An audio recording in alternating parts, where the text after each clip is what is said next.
വലിയ പ്രതീക്ഷയോടുകൂടി വിദേശത്തേക്ക് ജോലിക്കായി പോയ വ്യക്തിയായിരുന്നു സാജൻ ജോർജ്.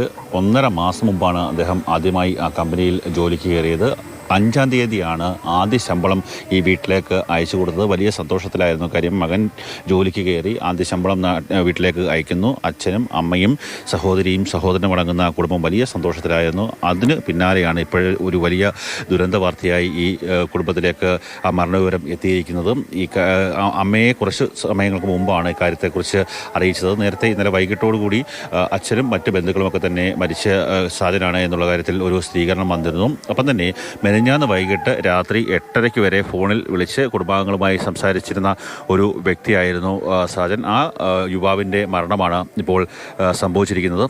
ഭൗതിക ശരീരം എപ്പോൾ നാട്ടിലേക്ക് കൊണ്ടുവരും എന്നുള്ള കാര്യത്തിൽ ഒരു വ്യക്തതയില്ല. നേരത്തെ ഇവിടെ വിദേശത്തേക്ക് ജോലിക്ക് പോകുന്നതിന് മുമ്പ് സാജൻ ജോലി ചെയ്തിരുന്ന ഒരു സ്വകാര്യ എഞ്ചിനീയറിംഗ് കോളേജിലായിരുന്നു. അവിടെ അസിസ്റ്റന്റ് പ്രൊഫസറായി ജോലി ചെയ്യുകയായിരുന്നു. വിദേശത്തേക്ക് പോയി 1 വർഷം ജോലി ചെയ്ത് അവിടെ ഒരു എക്സ്പീരിയൻസ് ഉണ്ടാക്കുക എന്നുള്ള ലക്ഷ്യത്തോടു കൂടിയാണ് ഈ കുവൈറ്റിലെ കമ്പനിയിലേക്ക് പോയത്. 1.5 മാസങ്ങൾക്ക് മുമ്പ് അദ്ദേഹം ജോലിക്ക് കയറി. കഴിഞ്ഞ 5-ാം തീയതി ആദ്യ ശമ്പളവും അയച്ചു കൊടുത്തു. വലിയ സന്തോഷത്തോടു കൂടി ഉണ്ടായിരുന്ന ആ കുടുംബത്തിൻ്റെ എല്ലാ സന്തോഷവും കെടുന്ന ഒരു വാർത്തയാണ് ഇന്നലെ വൈകിട്ടോടുകൂടി ഈ കുടുംബത്തിന് മുന്നിലേക്ക് എത്തിയത്. അതീവ ദുഃഖകരമായിട്ടുള്ള അവസ്ഥയാണ്. പല സ്ഥലങ്ങളിൽ നിന്നും ഈ കാര്യം അറിഞ്ഞുകൊണ്ട് ജനപ്രതിനിധികളും മറ്റ് ബന്ധുക്കളും ഒക്കെ തന്നെ പല സ്ഥലങ്ങളിൽ നിന്നും ഇങ്ങോട്ട് എത്തിക്കൊണ്ടിരിക്കുകയാണ്. ഇതുവരെ എപ്പോഴായിരിക്കും ഭൗതിക ശരീരം നാട്ടിലേക്ക് കൊണ്ടുവരിക എന്ന സംബന്ധിച്ചൊരു സ്ഥിരീകരണം കുടുംബത്തിന് ലഭിച്ചിട്ടില്ല. ക്യാമറമാൻ ഷാനവാസ് പരിദിനൊപ്പം കണ്ണൻ നായർ, മാതൃഭൂമി ന്യൂസ്, കൊല്ലം.